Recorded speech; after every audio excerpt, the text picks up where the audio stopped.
We're going to be in Acts 23, reading verse 11 all the way to the end of the chapter today. So you can grab your Bible, open it up to that chapter and verse. But let me just remind you that we are kind of traveling along with Paul and kind of near the end, really, of his story. And he's making his way to Jerusalem. He's in Jerusalem, in the city there. And if you remember right, things are going bad for him, you could say, at least from one perspective. Things are getting hard. The Jews there are not pleased with what he's been doing with Jesus and the gospel. They're convinced that he's kind of trashing his heritage, their Jewish heritage, their tradition, their law, their place, their people. And so, to put it bluntly, they want him dead.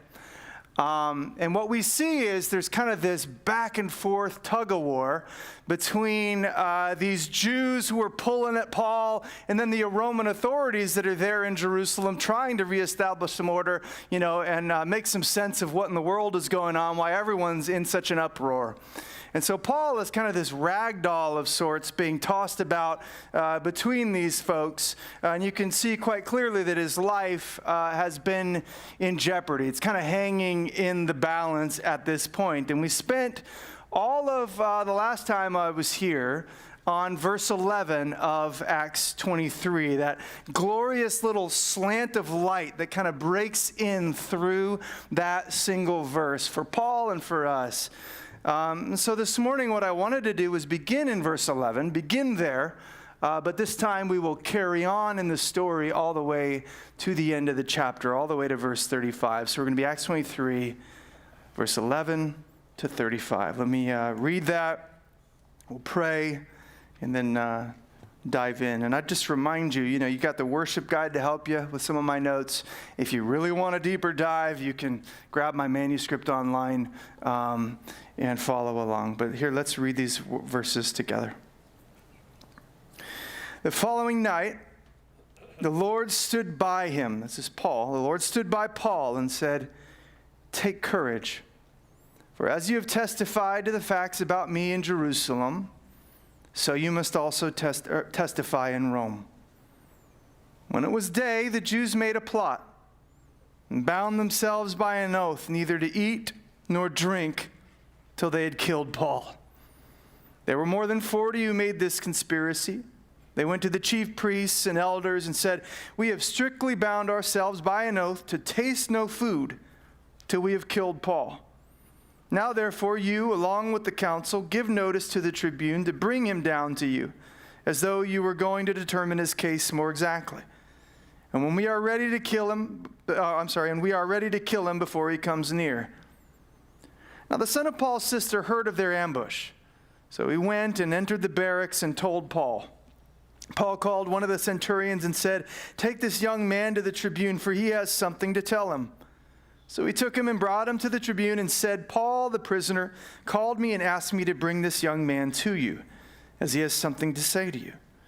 The tribune took him by the hand and, going aside, asked him privately, "What is it that you have to tell me?" And he said, "The Jews have agreed to ask you to bring Paul down to the council tomorrow, as though they were going to inquire somewhat more closely about him. But do not be persuaded by them. For more than 40 of their men are lying in ambush for him. They have bound themselves by an oath neither to eat nor drink till they have killed him. And now they are ready, waiting for your consent."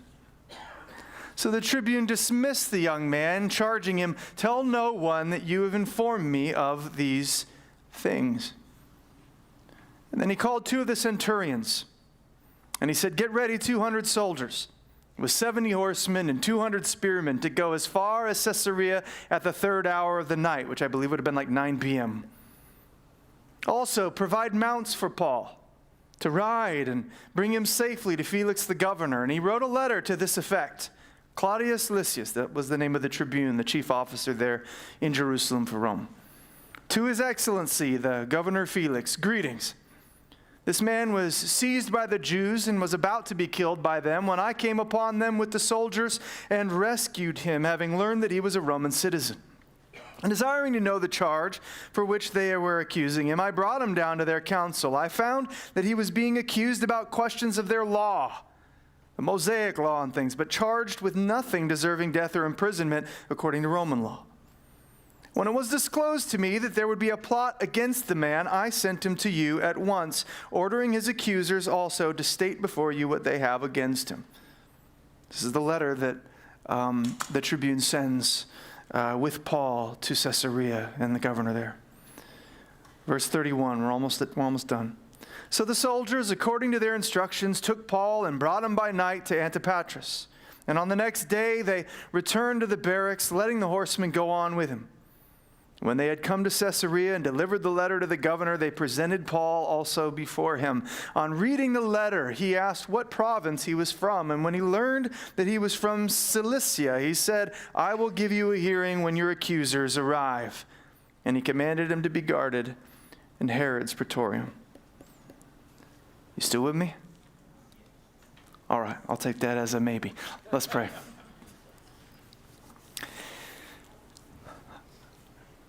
Lord, I thank you for your word that gives us perspective and clarity and help. Not just for entertainment value. We're not just reading about Paul and these escapades and adventures to kind of entertain ourselves. We're reading these things because we see who you are, the kind of God you are, and how you work for your people, even in hard times. Lord, you give us perspective and window into your redemptive activity, into your sovereign grace.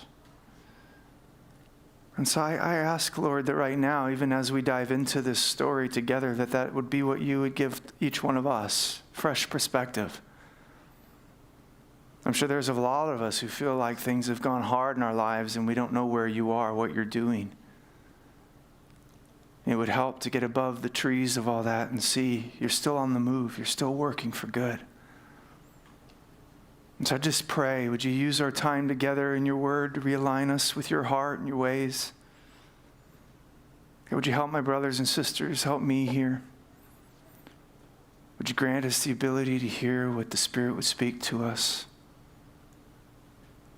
And we just, as best we're able, we want to lay ourselves at your feet and just say, here we are, please. Lord, we're your servants. Would you come and speak? Would you have your way? In Jesus' name, amen. I'm going to take a little bit of a back road to get into this text, all right? So if you're, we're about 5-10 minutes in, and you're going, what in the world's happening? We're going to get there, all right? We're going to get there. But I just kind of had an interesting angle that came to my mind as I was thinking about this text, trying to figure out how to communicate things that I see here to you guys. And so I wanted to pursue this for a moment. Hopefully you'll humor me, I suppose. I mean, you're in your seat, kind of don't have a choice. But I guess you could vote with your feet and walk out. Hopefully you don't do that. But I think it'll be interesting. I've been noticing, and I don't know if you have, but certainly some of the, the blogs I visit, the articles, the sources that I, look at for cultural analysis and things, they're starting to talk about a shift. They're starting to talk more and more about a shift in the structure, the manner of contemporary thought. In other words, it seems like there's a sort of different worldview that's begun to emerge. A different way of seeing life and the facts of life and organizing things together. Many of you probably, if you had to take a philosophy course or, cultural analysis course or something like that, many of you are probably familiar with the broad sweeping transition that our culture, at one point made from what was called, modernism to postmodernism. If you're not familiar, I'll briefly kind of remind you. Modernism really was where you had it kind of in the 19th and early 20th centuries. There was this overconfidence in human reason and science and technology and these things. We thought, in essence, that our destiny was, we're headed for the stars. There was this sense of life that, we are just progressing and advancing, and we are now kind of ready for takeoff. There was an optimism that settled in. There was a grand narrative that everyone believed in. There was a sense of, even objective, absolute truth. All of those things were present, and there was this sort of idealism. Human reason was going to take us far. We were given to, the meta-narrative, meaning, progress, all of that. It seemed inevitable. But then one of the things people point to, where there was a shift from modernism towards postmodernism, is the two world wars that took place, obviously, the beginning of the 20th century. And this is where all of a sudden we realize, wait a minute, our wisdom, our reason, our technology, our science, maybe it's not going to be used always to just bring in utopia and advance, humanity to heaven on earth. Maybe we use those things to hurt each other. Maybe we're going to destroy things, make a mess of things. And this started to give way to the subversive attitude of that you saw characterize the 60s and beyond, where we started questioning truth, questioning the grand narrative, questioning everything. Can we really, believe in anything beyond this? Right? Is there transcendent reality? Enchantment that marked the modernist kind of movement gave way to disenchantment. Optimism gave way to pessimism. And that's where you have this notion that we're just going to, suspect everything. We're going to tear apart everything. We don't have any meaning or meta-narrative anymore. We just tear it all down. Deconstruction would be a key word. That movement. So skeptical, approaches felt more honest, felt more mature. We shrugged off, we got rid of our kind of youthful idealism, that naive idealism, and now we're being more realistic. Life is hard, and then we die. There's a pessimism that kind of settled in. But the postmodern mood has now shown itself also to be naive, or at least insufficient in its own right. And this is where I'm starting to see something different people are talking about today, which is very interesting. But people have grown weary of kind of suspecting and questioning and discarding everything. They're tired, if you will, of living in the ruins of postmodernity. Like, they know they want meaning. Something transcendent, hope, purpose, a grand narrative, truth, something stable. Tired of deconstructing and want something solid again. Want hope, a future. This is now what scholars are starting to refer to as metamodernism. That's new to you, it was new to me. It's something distinct from modernity and postmodernity, something beyond and above and yet strangely situated between them both. It's this weird mix of the two that came before. Let me read this to you. One writer puts it like this. Metamodernism considers that our era is characterized by an oscillation between aspects of both modernism and postmodernism. We see this manifest as a kind of informed naivety, a pragmatic idealism, a moderate fanaticism, oscillating between sincerity and irony, deconstruction and construction, apathy and affect, attempting to attain some sort of transcendent position as if such a thing were within our grasp. The metamodern generation understands that we can be both ironic and sincere in the same moment, that one does not necessarily diminish the other. There's a lot there, but the idea is there's this oscillation. There's this pendulum swing that's taking place now between both sides of these poles. And metamodern folks are okay with that. Not fully modern, not fully postmodern, a little bit of both. Still prone to question, doubt, deconstruct, a little bit of that, but then also aware that they're desperately in need of hope. Unapologetically sentimental and looking for transcendent reality. And living as if it were true, even though they might know from their postmodern upbringing that perhaps it's not. Metamodernism then is characterized by a strange and almost impossible mix of the two phases that have come before it. Doesn't make complete sense. They don't know how to hold it together, but they know it needs to come together because neither side had it perfectly right. Not totally optimistic, not totally pessimistic, but some blend of both, right? If I were to try to help you, those of you that aren't, familiar with some of this stuff, and I don't do philosophy, I don't do these things. One of the ways I thought maybe I could help get this clear or across to you is actually happened as I was preparing to this message. I happened to listen to the song "Both Sides Now," that kind of famous song from Joni Mitchell a long while ago. It kind of was reinserted back into the cultural consciousness just recently with the movie Coda, although it was released back in the 60s. And if you look at the lyrics, to me, it kind of sums up, it pictures perfectly this move from modernism to postmodernism to now kind of the beginnings of metamodernism. And so I'd like to read, or maybe even if I feel brave enough, sing a little bit of these lyrics to you. Let's go. I don't think that's going to happen, but we'll give it a try. But listen to this, and I'll make sense of it as we go, but maybe this will open up a different angle on the subject for you. And I imagine that many of us relate to this song. It just says, "Rows and flows of angel hair, and ice cream castles in the air, and feather canyons everywhere. I've looked at clouds that way, but now they only block the sun. They rain and snow on everyone. So many things I would have done, but clouds got in my way.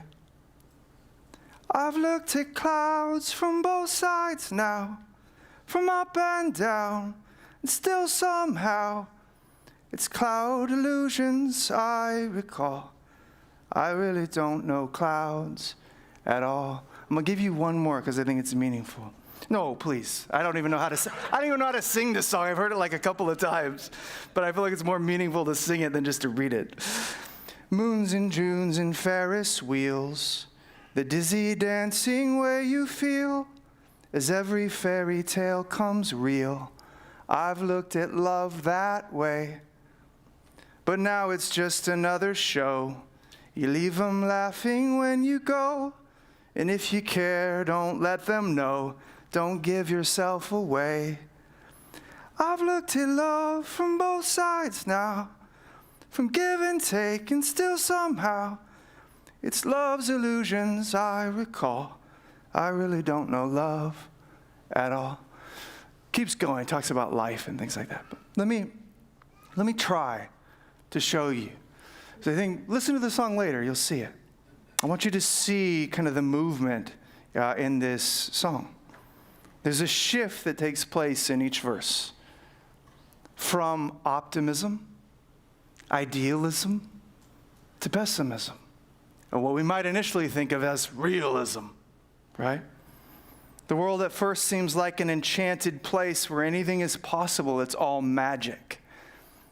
And then it gives way to disenchantment. So clouds, in the beginning, they're cotton balls. They're, Care Bears live up there, and we're dancing, and they're shapes, and it's beautiful. And then suddenly they're just, water molecules and air, and they block the sun. And they rain on my parade. Nothing magical, just kind of painful. Or love. Man, it's fairy tales and butterflies in my stomach, and I can't believe he or she held my hand, and happily ever after. Enchantment, optimism, idealism, and then don't let them know you care too much because you'll get hurt. Play the game wisely, because a lot of times it doesn't end well, right? Those are the verses. You could say from modernism to postmodernism. But then look at where you go in the chorus. The chorus starts to move towards the metamodern idea, where she basically says, I've seen it from both sides now. I've seen the modern thing, seen the postmodern thing. I've seen the clouds as magical, and I've seen them just as particles. and comes out going, man, neither side was totally wrong. Neither side was totally right.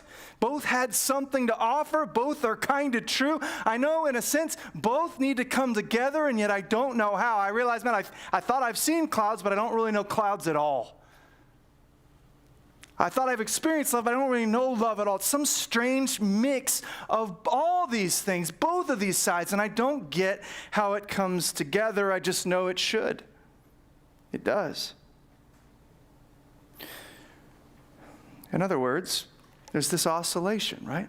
There's this metamodern thing that's going on. Now, why do I bring this up? I warned you. How long did it take? Oh, I warned you. Why do I spend all this at the beginning of the sermon? Well, I think it's because what the world can't fully make sense of in this, Christianity, Jesus, the gospel, the biblical worldview, even as we see it portrayed in this text, can and does. It can make sense of it. Our culture knows that both sides are in some sense true. We need transcendent reality. We need purpose. We need meaning. We need a meta-narrative. We need truth. We need stability. We need structure. We need hope for tomorrow. But they also know this place is hard. And you can't trust authority or structure. And there's brokenness that runs through everything. And we should be suspicious. And there's a right to kind of be a little bit disillusioned with things. Neither side fully right. We try to bring them together. We don't know how. We live as if both are true, that scholar said. We just don't know how they both are true. But the biblical worldview, the gospel, again, and as it's presented to us in this text, man, it helps us make sense of it. It shows us how all of this comes together in a way that metamodernism or some other worldview never could. So as we make our way through this text, and now we're here, I want to show you how the Christian worldview, how this worldview that we encounter in the Bible and in this text in Acts 23 in particular, helps us to resist naive optimism on the one hand, and then resist naive pessimism on the other hand, all the while leading us to embrace what I'd call gospel realism by the end of it. Those are going to be our 3 points, all right? Resisting naive optimism, resisting naive pessimism, embracing gospel realism. So let's go, and hopefully you'll see more even as we move. So resisting naive optimism. In the first place, I think what can happen as Christians sometimes, we get this optimism, this, in a sense, this naive optimism that we can have as we come to Jesus. And this text is going to push against that. If that's where you're at, I'm not trying to burst your bubble, although I guess I am. Because if it's just a bubble, I want you to see reality, not just have some idea of Christianity that's not going to last, that's not going to sustain you through the storm. So sometimes we come to Jesus and we think, of course, I mean, he's God and he loves me and everything's just going to be awesome now. Everything is just going to get better. We're just going to kind of leap from mountain peak to mountain peak with no more regard for the valley. We don't have to go in the valley anymore. It's just leaping from victory to victory, triumph to triumph in Jesus' name. That may be how some people try to sell Christianity to you. And they may be well-intentioned. But it's not biblical. It's not accurate. It's not true. Does following Jesus make your life better? Yes. 100% yes. Does following Jesus make your life harder? Also 100% yes. At the same time. Take up your cross and follow me. That's his call. You can't be my disciple if you don't take up your cross and follow me. That should burst the bubble right out of the bat. Like we can't do it unless we're going to move towards him and lose things, even our own lives, for the sake of gaining him. Is it better? Yes. Is it harder? Yes. Well, where am I getting this in our text? Well, this is one of the reasons why I wanted to begin back in verse 11 where I, left off last time. I wanted to revisit verse 11 because of the way it flows in the narrative as we keep reading. You remember verse 11 of Acts 23 is this wonderful encouragement, right? Paul, is there in the dark days. Man, it's been really rough. And Jesus shows up in the night and says, listen, I'm with you. He stands by him, says, I got a plan for you, says, I'm not going to leave you, says, I'm not going to forsake you. I've got you. Right? Look at verse 11 again with me. The following night, the Lord stood by him and said, take courage. For as you have testified to the facts about me in Jerusalem, so you must also testify in Rome. What an encouragement that would have been for the Apostle Paul after a couple of really bad days. Lord's standing by him. Lord's got a purpose for him. Amazing. You and I would receive that word, and here's what we'd be inclined to think. Surely now things are going to turn. Jesus is with me. He just recommitted himself, reestablished his position in my life. Like, he's got me. He's got a plan. Here we go. Man, let's get ready. The seas are about to part. I've read the book of Exodus. Yes, we make our way through the Red Sea. Well, if you read the book of Exodus, then when they got through the Red Sea, where did they end up? The wilderness. They didn't walk through the Red Sea to the promised land. Even though there was great redemption and encouragement, still hardship, still trial. So you think, man, it's going to go better now, right? The Jews were at our necks yesterday, but tomorrow the sun's coming out. The birds are going to be singing. It's only up from here, but that's not what we see. You look at the very next verse, and this is really where this whole point comes out for me. The promise of verse 11 is followed immediately by the peril of verse 12. Immediately. Without stuttering, we just read this. It may be jarring to us, but here it is. Right after the promise, verse 12, when it was day, the Jews made a plot and bound themselves by an oath neither to eat nor drink till they had killed Paul. There were more than 40 who made this conspiracy. It's not exactly the chain of events that you would expect, given what we saw in verse 11. First, Paul gets the word that Jesus is with him and he's got a great plan for his life. Then he gets the word that all these Jews have made a plan to kill him and take his life. I just don't see how those go together. You go to bed encouraged, you wake up devastated. At least you would if you had naive optimism. If you were naively optimistic about what Jesus, promised, what he's going to do in your life. You thought that it was supposed to get easy, and then it's hard, and you don't know how to process it. You don't know how to interpret it. And the devil's right there to help you. Maybe God's left you. Maybe it's because of your sin. Maybe it's because he's a liar. Maybe it's because you're a loser. That's why, the promise isn't coming to fruition for you or whatever. But I'll tell you, I think that's why stories like this are in the Bible. Where just from one verse to the next, you're just jarred back into a biblical understanding of things. Where you can't imagine a sort of triumphalism for the Christian life where everything is just easy. And Jesus just, if you make your decisions for Christ, you just kind of skate on ice, to glory. No, verse 11 and its promise gives way to verse 12 and its peril, just like that. I got a wonderful plan for your life. Oh, and those guys want to take your life. Great. Right there. But it pops that bubble of naive optimism and you move towards gospel realism. And I wonder if you've ever fallen into something like this, right? Where you just kind of imagine it would have gone easier than it did. You made these decisions and you kind of, instead of things going better, it kind of got worse. I had a recent example of this from my own life. It's kind of dramatic and crazy, but I'll try to be quick with it. You guys know that my family, we just recently went to Nicaragua with the short-term mission trip team, and it was amazing. It was an incredible time. And you make this decision as a mom and a dad, like, okay, yeah, we're going to, lead our family into this. We're excited to see what God does. We're going to care for the orphan and the broken and the people that are there, that need Jesus. And we're going to partner with Arms of Love, which is an amazing ministry that was ultimately born out of this church. And can't wait. And we're going to, do. Clearly, Jesus is with us in this, and this is going to be a good thing, and we prayed about it, and we're going, and it seems like he's opening the doors, and I'm not kidding you. I mean, you might think, okay, yeah, things are just going to get easier. I'll tell you, like a few days before the trip, it was like everything went wrong. That could go wrong. Now, granted, there's always something else that could have gone wrong, right? But it was an awful lot.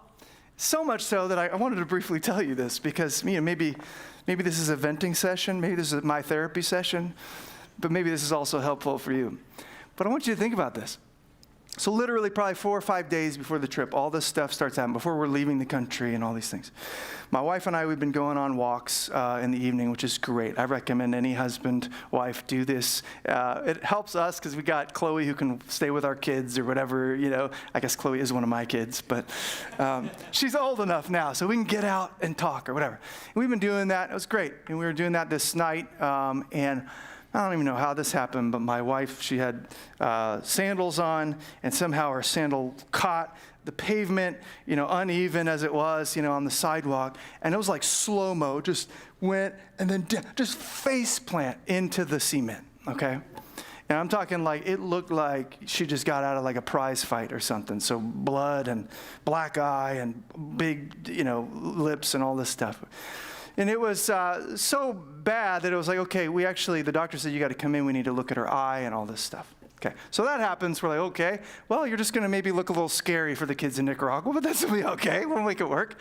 And then she goes in to get her eye looked at. And thankfully, the eye was okay, but they use that stuff to dilate your eye, right? And for whatever reason, there was this kind of freak response she had later on in the day. She put on her contacts, and there was just burning in her eyes, like crazy. I don't know if I'd seen my wife in that much pain before, except for maybe childbirth. And she's got these, things. She's like, I do not know what's going on with my eyes. And of course, it's your eyes. So it's like, what do we do? She's like, I do not want to go into the doctor again. But then finally, her mom, who's used to be a public health nurse, is like, you got to go. And so at this point, we couldn't go to urgent care because it was closed. We had to go to the ER. So it's 11 o'clock p.m. Again, we're like 3-4 nights from going to Nicaragua. And now she goes into the ER with something crazy going on with her eyes. Well, what we find out at about midnight or so is that she's basically burned her corneas. So the contacts somehow kept the solution that they had used to dilate her eyes against her pupils, and somehow or other it burned her corneas, and we're not sure what's going to happen. So it's like, oh my goodness. And she can't wear her contacts. She can't really see very well. We don't know if it's going to heal in time. We're about to go to a country that doesn't have that kind of medical care and things that you would rely on, right? She doesn't have glasses with prescription, all this stuff. We're like, what are we doing? So then we're trying to scramble around. While we're trying to scramble around and figure out glasses and all this sort of thing, my car dies.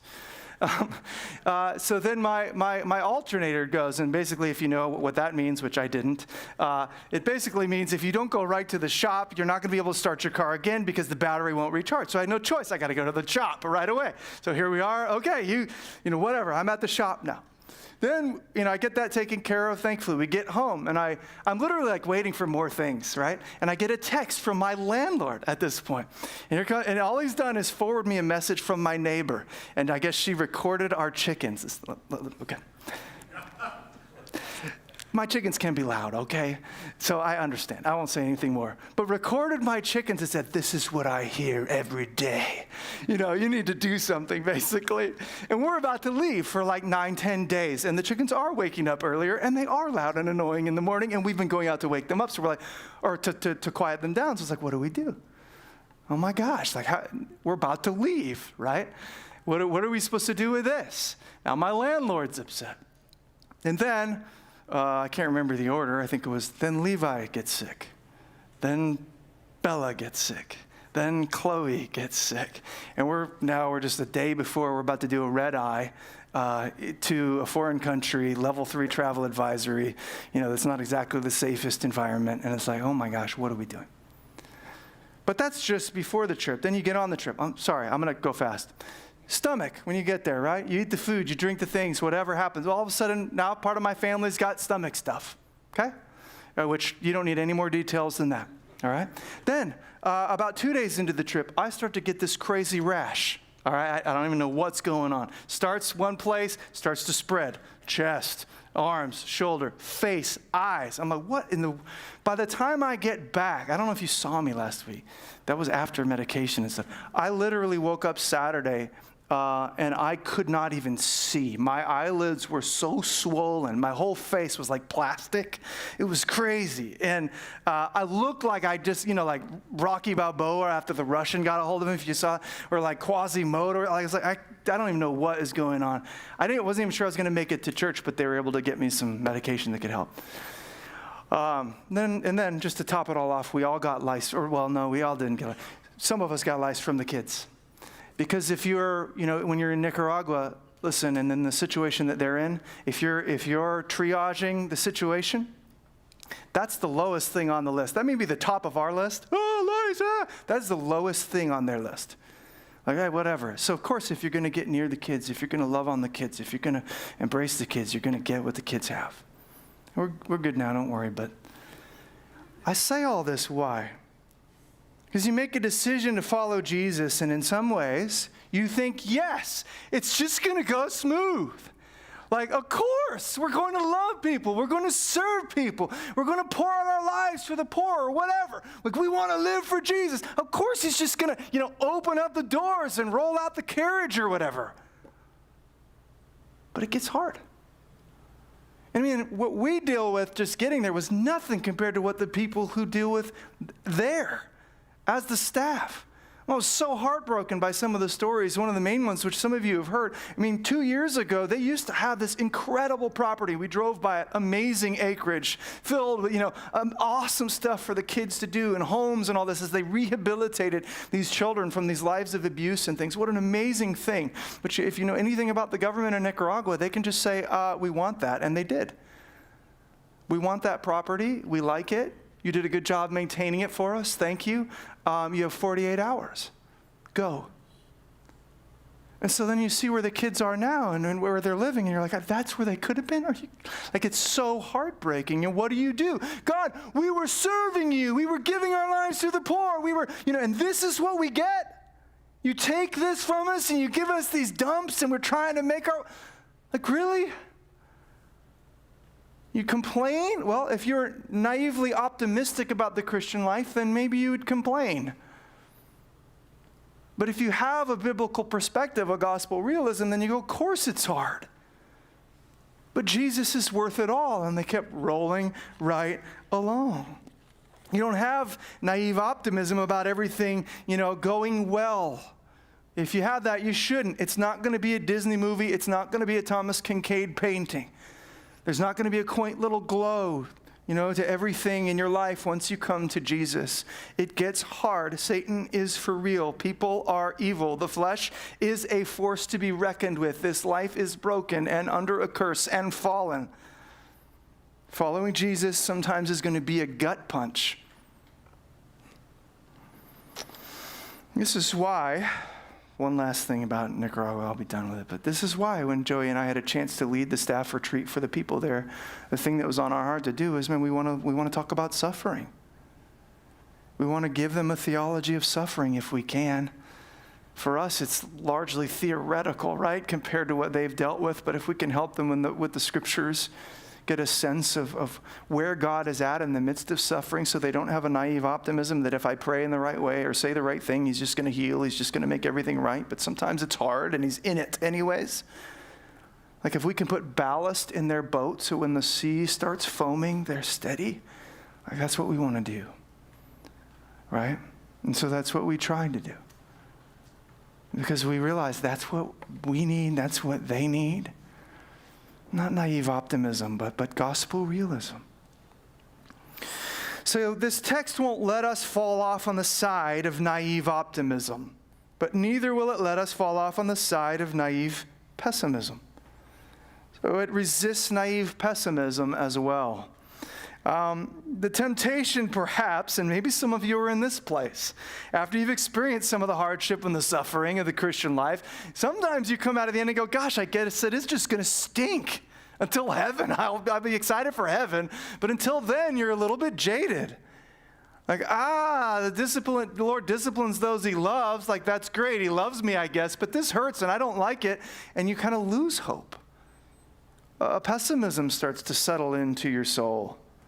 Life isn't a Kincaid painting for you anymore. Now it feels more like a Stephen King novel, right? Like something of the horror variety. Like, there's something scary around every corner. It wants to eat me. So you're not, to follow along with that song, you're not singing about the magic of the clouds anymore. Now you're complaining about how they're blocking the sun. Life is hard. It hurts. I think we've been there in our Christian walk sometimes, right? But, again, one of the amazing things about the scripture is you realize, like, you're not alone. Like, even the big names in redemptive history struggled with this pessimism at times when they see how God is treating them with what's happening in their life. When there's that disconnect between what they hoped and expected and thought and prayed for versus what really happens. Okay? So Moses, for example, when he's dealing with Israel in the wilderness, I just grabbed you a couple of the more dramatic examples here that are just great. This way, if you can go all the way here with Moses, or most of us are probably a few steps back, but either way, it's encouraging for us. Like, okay, we're not alone. Here's what Moses says. Why have you dealt ill with your servant? He's talking to God, by the way. And why have I not found favor in your sight, that you lay the burden of all this people on me? I'm tired of carrying Israel. Did I conceive all this people? Did I give them birth that you should say to me, carry them in your bosom as a nurse carries a nursing child to the land that you swore to give their fathers? I am not able to carry this people alone. The burden is too heavy for me. If you will treat me like this, I love it, kill me at once. He gives you more. If I find favor in your sight, kill me, that I may not see my wretchedness. It's like, if you love me, kill me. Because this hurts and I don't want to do it. Jeremiah, prophet, same thing. Jeremiah 20, beginning in verse 7. O Lord, you have deceived me, and I was deceived. You are stronger than I, and you have prevailed. I have become a laughingstock all the day. Everyone mocks me. Cursed be the day on which I was born, he says. The day when my mother bore me, let it not be blessed. Cursed be the man who brought the news to my father, a son is born to you, making him very glad. That's weird that this is Father's Day. I didn't realize that. Let that man be like the cities that the Lord overthrew without pity. Let him hear a cry in the morning and an alarm at noon, because he did not kill me in the womb. So my father would have been my grave. So my mother would have been my grave, and her womb forever great. Why did I come out from the womb to see toil and sorrow and spend my days in shame? I'm going to go out on a limb and say most of us probably aren't that far right now. But maybe. Like, why was I even born? Why didn't you just kill me before I even came out? My life would have been better if it had not begun. Because I don't see how this is going to go well. I had hope.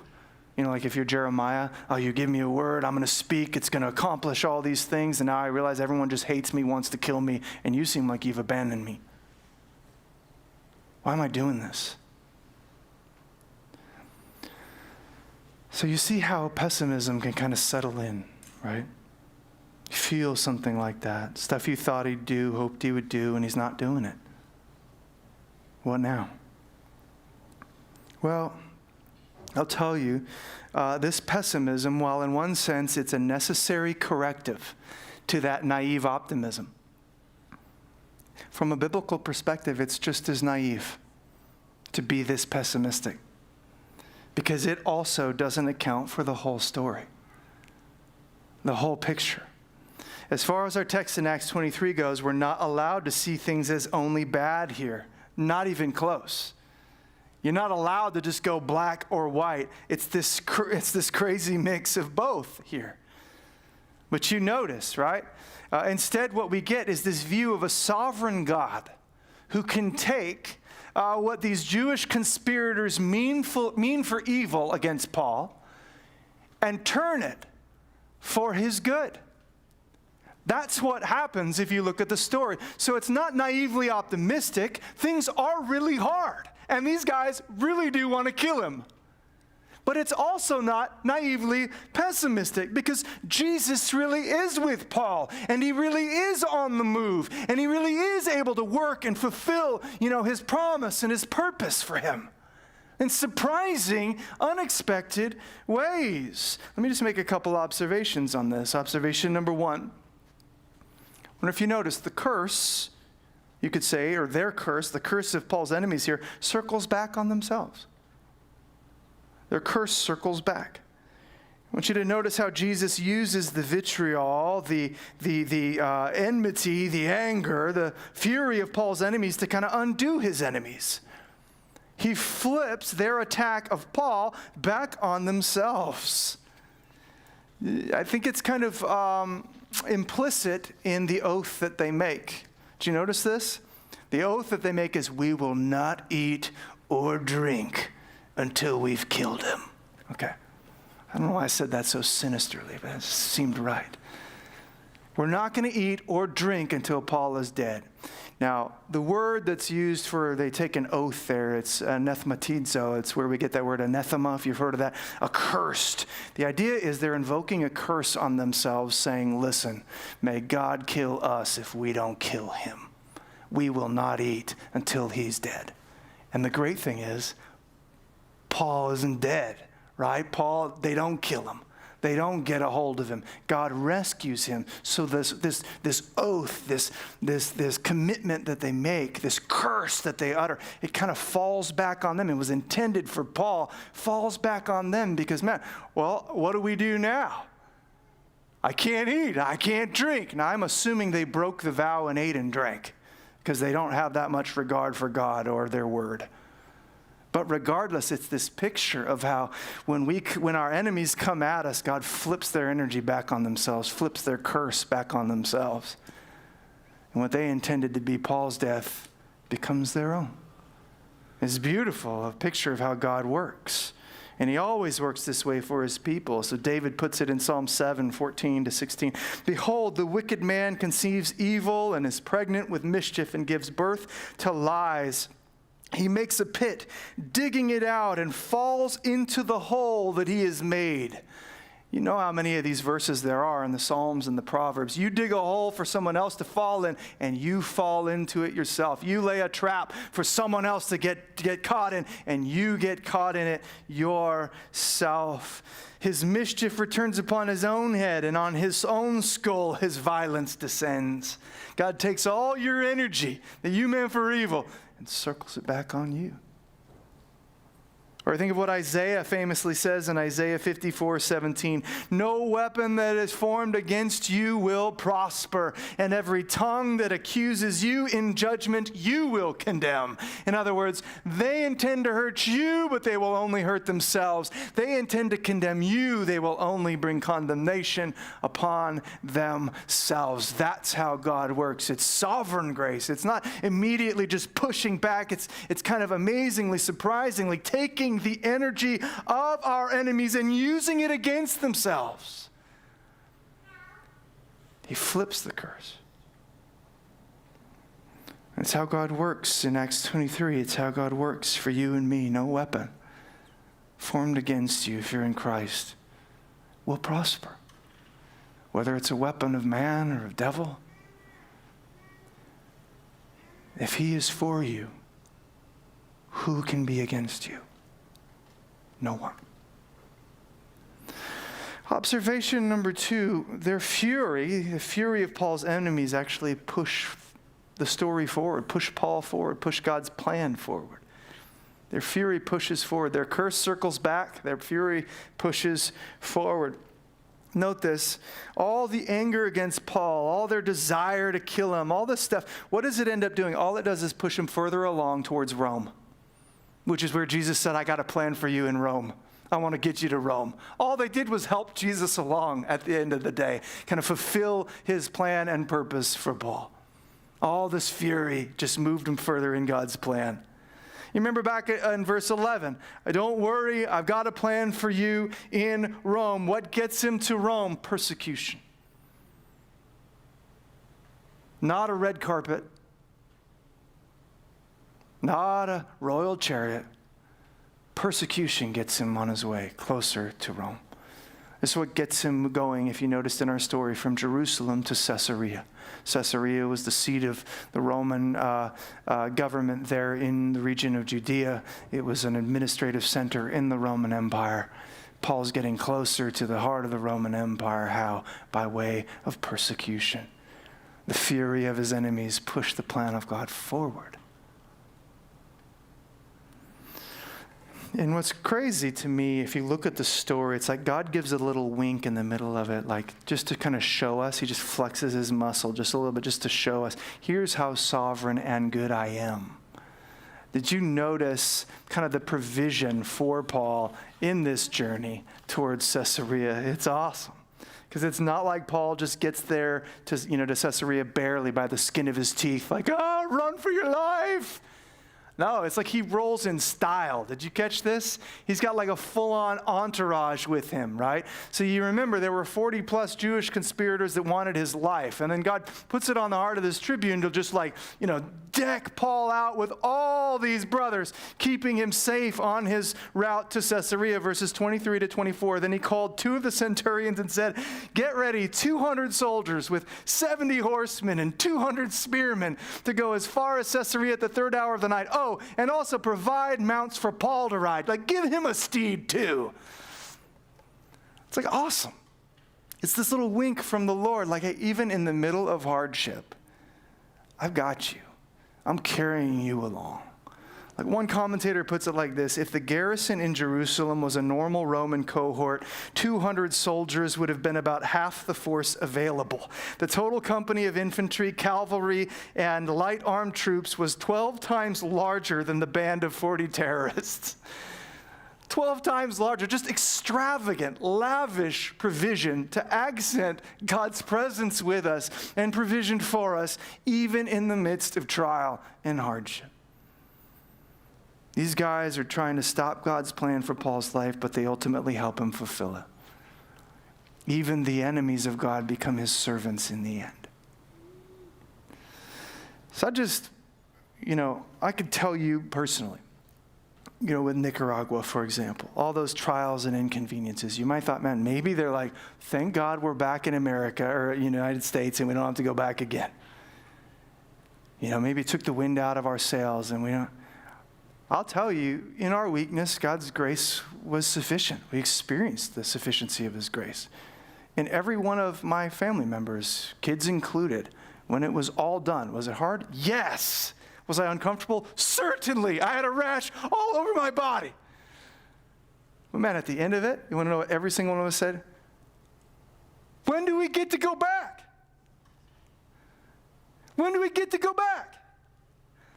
You get to care for these kids. You get to meet these people. You get to see God at work. There's nothing like it. Like, who cares if it was hard? Small price to pay. A little bug crawling around in your hair for a little bit. Love on some kids. It was amazing. Didn't take the wind out of our sails at all. Didn't knock us off into pessimism. And if anything, ironically, we came out with more reason to hope. It's how God works. I just want you to pause and consider the possibility. Just consider the possibility that one of the ways God may move you further along in the fulfillment of his promise to you and plan for you is not in spite of hard circumstances, but in and through them. That's what I see in the Bible. That's what I see in this story. That's what I've experienced in my life.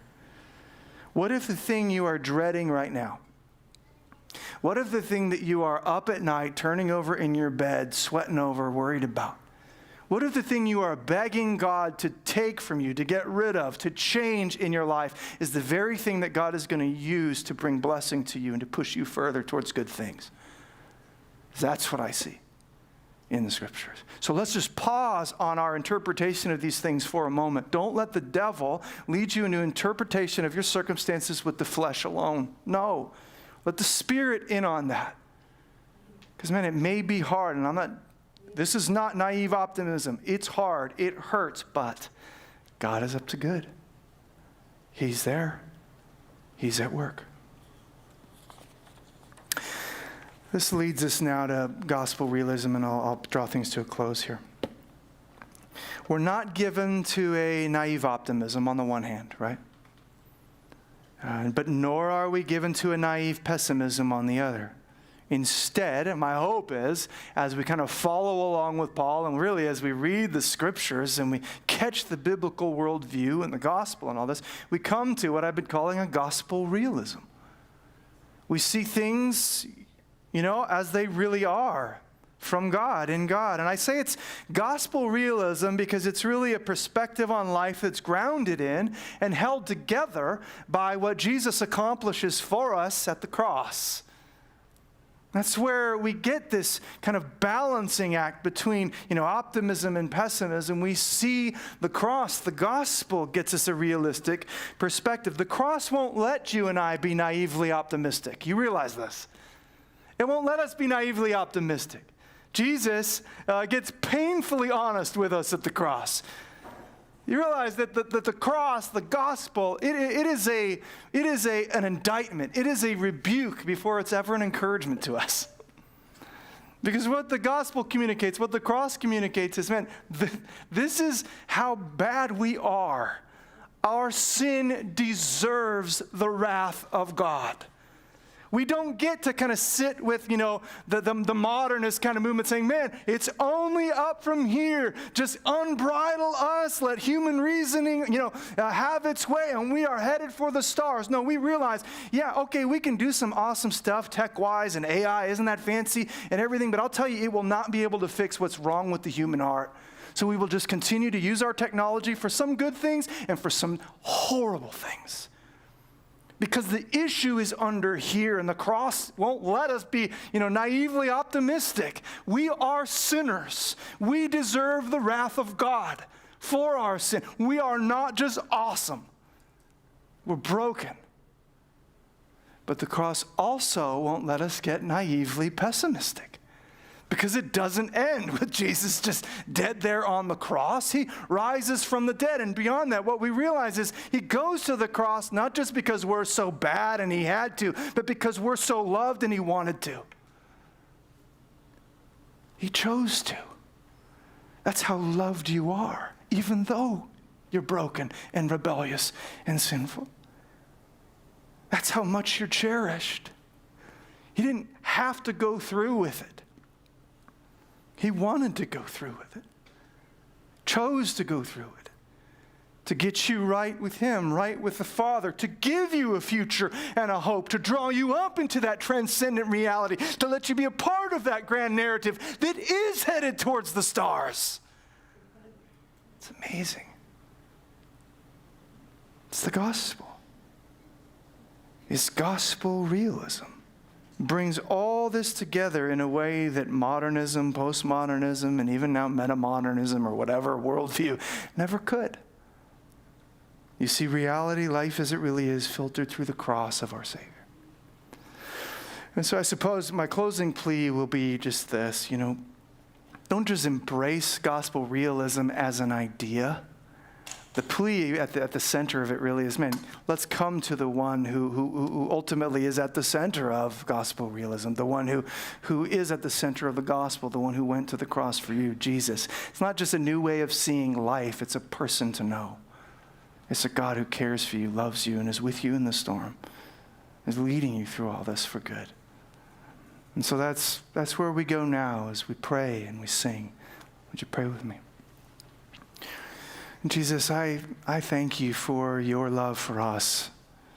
I thank you that we just don't have a superficial worldview that falls off on either side of things, but takes in the whole story. Where we know, it's going to be hard sometimes, but there's also so much reason to hope. And so, Lord, I pray for my brothers and sisters wherever they're at on that seeming kind of pendulum. God, would you lead them ultimately to the cross in these moments? Would you lead us to the cross? Would you help us to see, we are worse than we even know.